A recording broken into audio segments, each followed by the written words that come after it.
যে 7 শ্রেণীর ব্যক্তিকে আল্লাহ তাআলা পছন্দ করেন না, আর ইন্নাল্লাহা লা ইউহিব্বুল মুআতাদিন, আল্লাহ তাআলা সীমা লঙ্ঘনকারীকে পছন্দ করেন না।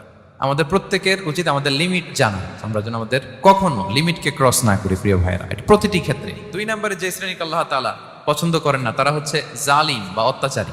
3 নম্বরে আল্লাহ তাআলা অহংকারী দাম্ভিক লোককে পছন্দ করেন না। 4 নম্বর হচ্ছে অপচয়কারী বা অপব্যয়কারী।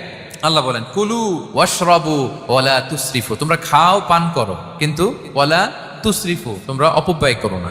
ইন্নাহু লা ইউহিব্বুল মুসরিফিন, আল্লাহ তাআলা অপব্যয়কারীকে পছন্দ করেন না।